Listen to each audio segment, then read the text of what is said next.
अस्सलामु अलैकुम रहमतुल्लाहि वबरकातुहू। प्यारे स्टूडेंट, आपने तो मुझे कभी कभी देखा ही होगा। आज मैं आपके बीच रूबरू हाजिर हुआ हूँ। मकसद क्या है कि कल जो वीडियो में मैंने आपको बताया था उसके ताल्लुक से, यानी टेस्ट के बारे में कि आपका टेस्ट होने वाला है, कैसे होगा, उसको इंशाल्लाह तफसीली भी बताऊँगा। सबसे पहली बात यह है कि रमज़ान का ये बाबरकत महीना शुरू हो गया।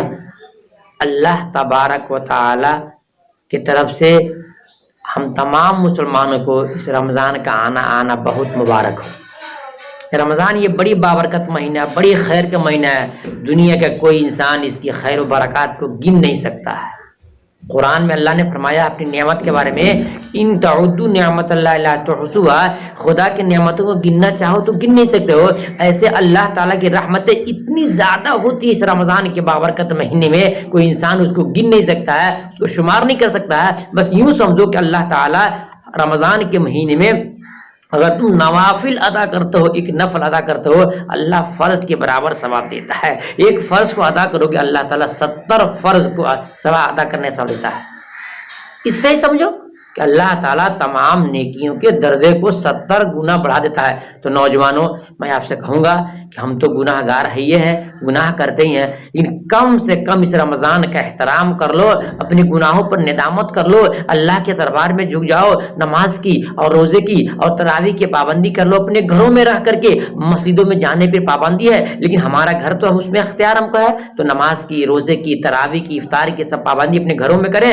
लॉकडाउन का लिहाज करते हुए जानते इस बीमारी का इलाज क्या है? इस बीमारी का इलाज सिर्फ परहेज है, परहेज, इसके अलावा कोई इलाज नहीं है। लिहाजा जो हुकूमत ने, हमारे उलमा किराम ने जो कानून नाफिज किया है, बिल्कुल हमारे हित में, हमारे हक में बहुत फायदेमंद है। तब इसका लिहाज करते हुए इस काम को करें। आइए, यानी इसकी पाबंदी करें, नमाज की, रोजे की, तरावी की पाबंदी करें। और दूसरी बात जो मैं आपको बताया था आपको टेस्ट के बारे में, ये आपका टेस्ट महा टेस्ट होने जाना है।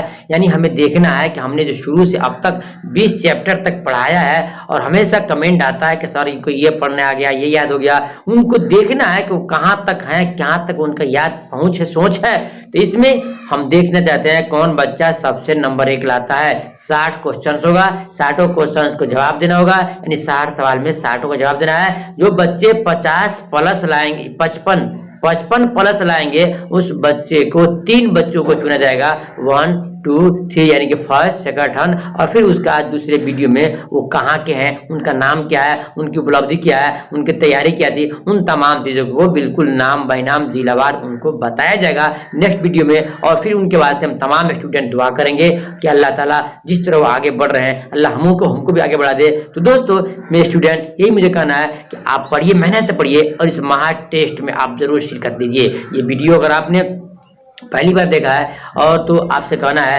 कि उन साथियों तक पहुंचाइए कल का वीडियो, नहीं कि चैप्टर नंबर 20 सबक नंबर 20 को जरूर देखें।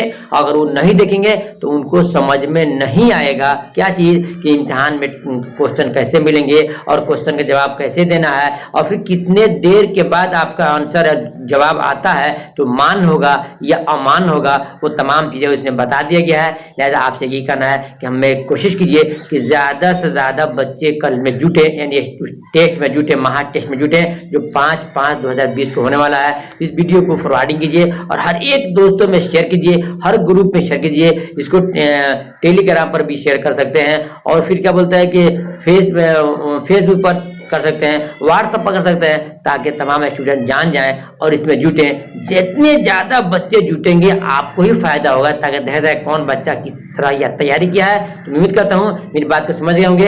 अल्लाह से दुआ करें, अल्लाह तमाम नौजवानों को, मुसलमानों को, माँ बहनों को, सबको नमाज की, रोज़े की, तरावी की पाबंदी करने के साथ साथ अपनी तालीम को भी, इल्म को भी बाकी रखने की तौफीक अता फरमाए। इंशाल्लाह दूसरी वीडियो मिलते हैं, तब तक इजाज़त दीजिए। खुदा हाफिज़। अस्सलामु अलैकुम रहमतुल्लाहि व बरकातुहू।